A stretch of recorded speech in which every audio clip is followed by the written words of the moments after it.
आज न्यू भावपुर और new Khurja section का उद्घाटन करेंगे पीएम मोदी। पूर्वी डेडिकेटेड फ्रेट कॉरिडोर में नए सेक्शन का करेंगे उद्घाटन। सुबह 11 बजे वीडियो कॉन्फ्रेंसिंग के जरिए पीएम मोदी करेंगे उद्घाटन। आज प्रयागराज में ईडीएफसी के परिचालन नियंत्रण केंद्र का भी उद्घाटन करेंगे पीएम मोदी। यूपी की राज्यपाल और सीएम योगी भी कार्यक्रम में रहेंगे मौजूद। केंद्रीय मंत्री पीयूष गोयल भी कार्यक्रम में रहेंगे मौजूद। पश्चिम बंगाल के बीरभूम में ममता बनर्जी का शक्ति प्रदर्शन आज। अमित शाह के रोड शो का जवाब देने के लिए बोलपुर में करेंगे रोड शो। 20 दिसंबर को अमित शाह ने रोड शो को बताया था ऐतिहासिक। नोबेल पुरस्कार विजेता अर्थशास्त्री अमर्त्य सेन का केंद्र सरकार पर हमला। कहा कम हुई देश में चर्चा और असहमति की गुंजाइश। बीजेपी ने आरोपों को बताया बेबुनियाद।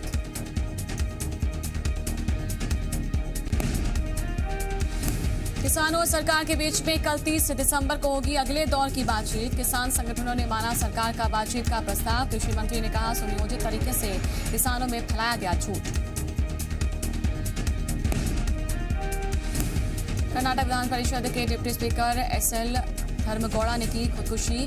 चिकमंगलूर में रेलवे ट्रैक पर मिला धर्मगौड़ा का शव। पुलिस ने सुसाइड नोट भी किया बरामद। सोमवार शाम 7 बजे घर से निकले थे डिप्टी स्पीकर धर्मगौड़ा।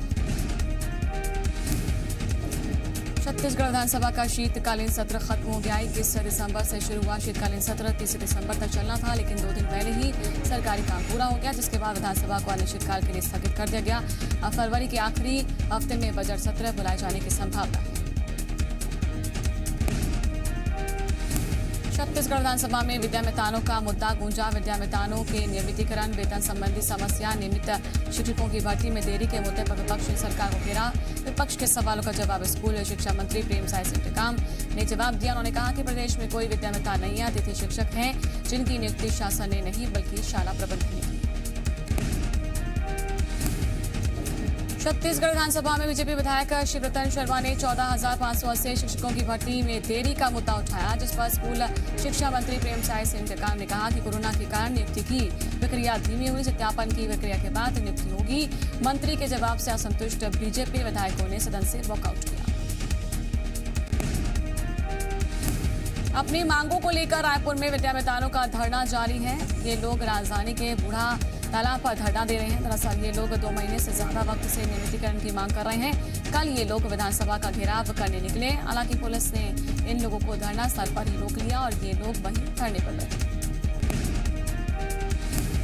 अपनी मांगों को लेकर विद्यामितानों का कहना है कि ये धरना तब तक जारी रहेगा जब तक कि सरकार की तरफ से कोई लिखित आश्वासन नहीं मिलता है या कोई प्रतिनिधि मुलाकात करने के लिए नहीं पहुंचता है। वहीं पर विद्यामितानों के प्रदर्शन को देखते हुए बूढ़ा तालाब पर बड़ी संख्या में पुलिस बल को तैनात किया गया।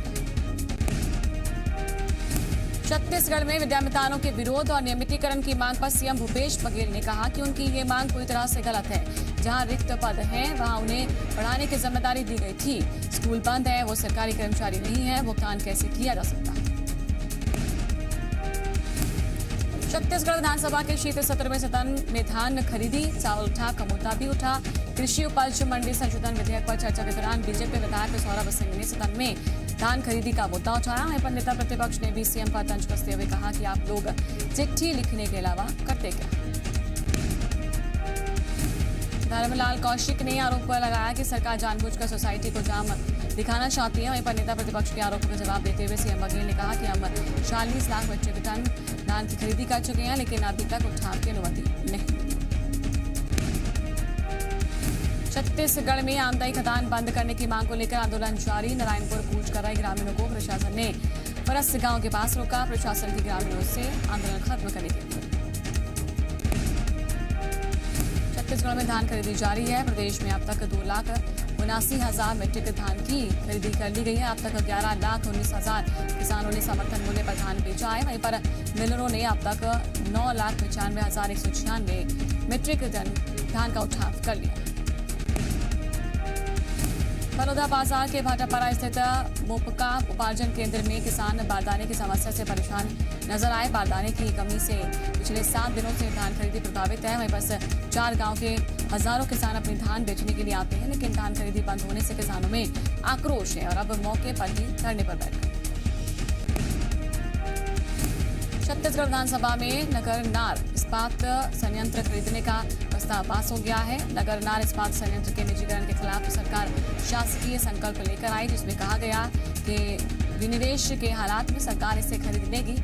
और इसी को लेकर नेता प्रतिपक्ष धर्मलाल कौशिक ने कहा कि वो दिल्ली जाकर बात करेंगे। मध्य प्रदेश लव जिहाद पर लगाम लगाने को तैयार। लव जिहाद के खिलाफ अध्यादेश को आज मिल सकती है शिवराज कैबिनेट की मंजूरी। राज्यपाल की मंजूरी और मुहर के बाद यहां पर प्रदेश में लागू होगा कानून। केंद्रीय मंत्री फग्गन सिंह कुलस्ते डिंडौरी के जनजाति महाकौशल बरगाम कल्याण केंद्र पहुंचे, जहां पर गौशाला में गौ पूजन किया गया और उसके बाद कई निर्माण कार्य का शिलान्यास किया गया। कुलस्ते ने आजीविका मिशन एक्सप्रेस को हरी झंडी दिखाकर रवाना किया। इसके अलावा उन्होंने रानी दुर्गावती ड्राइविंग स्कूल की तारीफ करते हुए ट्रेनिंग ले रही लड़कियों के साथ कार में बैठकर सफर भी किया। मंत्री फग्गन सिंह कुलस्ते ने कहा कि महिलाओं को रोजगार उपलब्ध कराने, आत्मनिर्भर बनाने का पूरा प्रयास किया जा रहा है। छत्तीसगढ़ की राज्यपाल अनुसुईया उइके 26 दिसंबर से 29 दिसंबर तक मंडला के दौरे पर हैं और इस दौरान उन्होंने कहा टाइगर रिजर्व की शान 5 बाघों का दीदार भी किया। वन्य जीवों को देखकर राज्यपाल काफी खुश नजर आए। उन्होंने यहां पर प्रख्यात बैगा डांस का लुत्फ भी उठाया। डांस ग्रुप को 1 लाख रुपए का इनाम देने की घोषणा की है और इसके बाद उन्होंने जनजातीय परिवारों से मुलाकात की। छत्तीसगढ़ की राज्यपाल अनुसुईया उइके कान्हा टाइगर रिजर्व के दौरे के दौरान मंडला में कान्हा सरई आर्ट गैलरी देखने के लिए पहुंची। यहां पर उन्होंने कलाकार आशीष कछवाहा की कलाकृतियों को सराहा और आशीष आदिवासी पेंटिंग और कलाकृति बनाने में माहिर है। इस दौरान राज्यसभा सांसद संपतिया उइके भी मौजूद रही।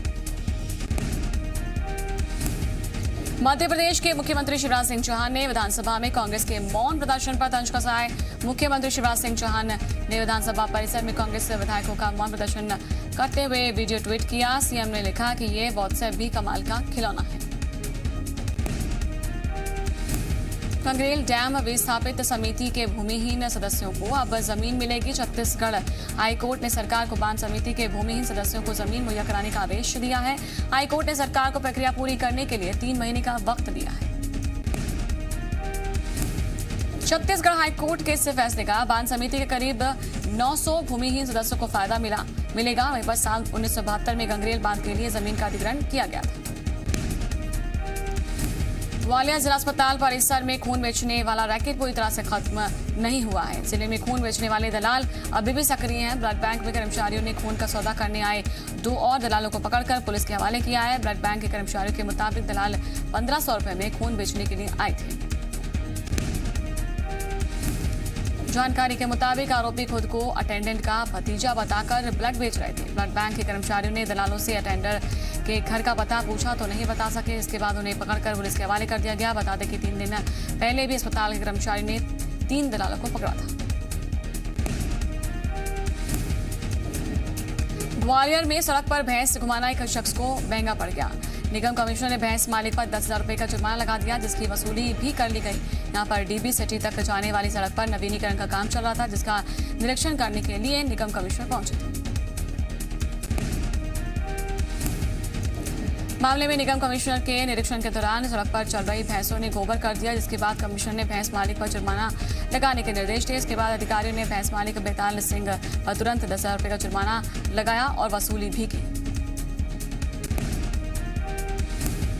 धमतरी जिले की स्व सहायता समूह की महिलाओं ने कलेक्ट्रेट पहुंचकर कलेक्टर को ज्ञापन सौंपा है। स्व सहायता समूह की महिलाएं रोजगार की मांग को लेकर कलेक्टर कार्यालय पहुंची थी। महिलाओं का कहना है कि ग्रामीण स्तर पर स्व सहायता समूह की महिलाओं को शासन स्तर पर राज्य ग्रामीण आजीविका अभियान के अंतर्गत काम दिया जा रहा है और इसी के तहत उन्हें भी काम दिया जाना चाहिए। वहीं पर मामले में कलेक्टर का कहना है कि स्व सहायता समूह की महिलाओं को शासकीय काम नहीं दिया जाता है। हमारे जिले में 18,000 स्व सहायता समूह की महिलाएं हैं, जिनमें से 80% महिलाएं अपना निजी काम कर रही हैं, कोई पापड़ बना रही हैं। कलेक्टर ने कहा कि काम के संबंध में आयुक्त को बोला गया है। सागर जिले के गढ़ाकोटा इलाके में नवविवाहिता पर चाकू से हमला करने का मामला सामने आया। नवविवाहिता पर हमले का उसके ही पति पर आरोप लगा है। वहीं पर नवविवाहिता को गंभीर हालत में अस्पताल में भर्ती कराया गया। मामले की जानकारी के मुताबिक 2 सप्ताह पहले ही पीड़िता की शादी हुई थी। पीड़िता ने पति की बात नहीं मानी, उसने चाकू से ताबड़तोड़ हमला कर दिया। पीड़िता के परिवार ने यहां पर आरोपी पति पर दहेज प्रताड़ना का आरोप लगाया। राजधानी भोपाल में अब क्राइम ब्रांच की टीम ने जुआरियों सटोरियों पर शिकंजा कसना शुरू कर दिया है। क्राइम ब्रांच की टीम ने सभी थानों से जुआरियों सटोरियों की लिस्ट मंगाई है। क्राइम ब्रांच सटोरियों की जानकारी जुटाकर उन पर कार्रवाई करने की तैयारी कर रही है। जानकारी जुटाने के बाद क्राइम ब्रांच की टीम का अपराधियों को पूछताछ के लिए थाने बुलाएगी। इसके बाद जुआ सट्टे से बनाई गई संपत्तियों पर नगर निगम यहां पर प्रशासन तोड़ने की कार्रवाई करेगा। छत्तीसगढ़ में धान खरीदी जारी है। अब प्रदेश में अब तक 2,79,000 मीट्रिक धान की खरीदी कर ली गई है। अब तक 11,19,000 किसानों ने समर्थन मूल्य पर धान बेचा है। वहीं पर मिलरों ने अब तक 9,95,196 मीट्रिक टन धान का उठाव कर लिया। उज्जैन के बेगम बाग में रैली पर पथराव का एक और वीडियो सामने आया, जिसमें कुछ लोग रैली पर पथराव करते हुए दिखाई दिए। यह वीडियो मोबाइल से बनाया गया, जिसमें पुलिस भी दिखाई दे रही है। ये वीडियो 3 मिनट का है और वायरल हो रहे वीडियो की जी मीडिया पुष्टि नहीं करता है। आपको बता दें कि 25 दिसंबर को रैली पर पथराव की घटना सामने आई। कोंडागांव जिले ने छत्तीसगढ़ का मान बढ़ाया है। नीति आयोग ने कोंडागांव की तारीफ करते हुए 3 करोड़ रुपए की अतिरिक्त आवंटन का ऐलान कर दिया है। और इसी साल के सितंबर और अक्टूबर महीने में चुनौतियों से निपटने में मामले में जिले के प्रयास की नीति आयोग की सराहना की। नीति आयोग राज्यों की कोशिश का आकलन करता है और फिर रैंकिंग जारी करता है, जिसमें कोंडागांव अव्वल रहा। नीति आयोग के मुख्य कार्यकारी अधिकारी ने मुख्य सचिव को पत्र लिखकर इसकी जानकारी दी। साथ ही इस उत्कृष्ट प्रदर्शन पर कलेक्टर के लिए गुड सर्विस एंट्री की भी अनुशंसा की। सागर में चिटफंड कंपनी पर जिला प्रशासन ने बड़ी कार्रवाई की है। कंपनी के लहदरा गांव स्थित करीब 100 एकड़ की जमीन सरकार ने अधिग्रहित कर ली और कंपनी के खिलाफ लगातार फर्जीवाड़े की शिकायत मिल रही थी। बताया जा रहा है कि जमीन की कीमत करोड़ों रुपए में है। प्रशासन इस जमीन को बेचकर निवेशकों को उनकी राशि वापस करने का विचार बना रही है। दंतेवाड़ा में लोन वर्राटू अभियान के प्रभावित होकर इससे 8 और नक्सलियों ने आत्मसमर्पण कर दिया, जिसमें 3 इनामी नक्सली भी शामिल है। प्लाटून नंबर 13 के सेक्शन सी कमांडर पर 3 लाख और 2 नक्सलियों पर 1-1 लाख का इनाम था। सरेंडर करने वाले नक्सली कई बड़ी घटनाओं में शामिल थे। अब तक जिले में लोन वर्राटू अभियान के तहत 226 नक्सलियों ने आत्मसमर्पण कर दिया है, जिसमें से 61 पर इनाम रखा गया था। दंतेवाड़ा के किरंदुल थाना क्षेत्र में डीआरजी की टीम के साथ मुठभेड़ में 2 महिला नक्सली मारी गई हैं। सूचना पर डीआरजी टीम सर्च के लिए निकली थी।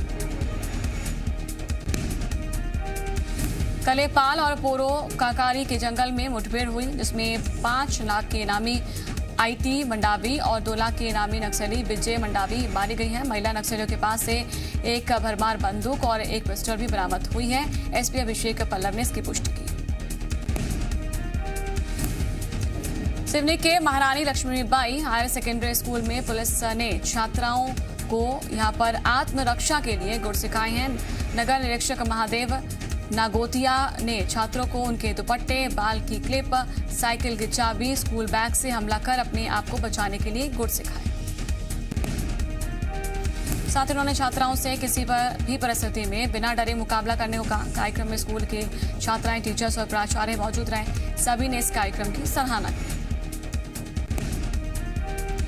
भोपाल के मिंटो हॉल में मध्य प्रदेश शिखर खेल अलंकरण समारोह का आयोजन किया गया, जिसमें मुख्यमंत्री शिवराज सिंह चौहान ने उत्कृष्ट प्रदर्शन करने वाले प्रदेश के खिलाड़ियों और कोच का सम्मान किया। खेल जगत से जुड़े 28 खिलाड़ियों को सीएम ने Vikram, Eklavya, Vishwamitra life time achievement award से सम्मानित किया।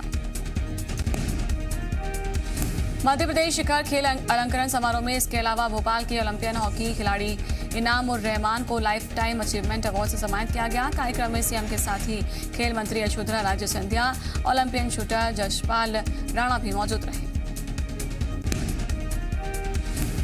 भोपाल में शिखर खेल अलंकरण समारोह के दौरान मंच से प्रदेश के वरिष्ठ आईपीएस अधिकारी और खेल विभाग के संचालक ने सीएम से किसानों और महिलाओं की तरह ही खेल को भी महत्व देने की गुजारिश की है, जिसका जवाब भी सीएम ने अपने संबोधन में दिया।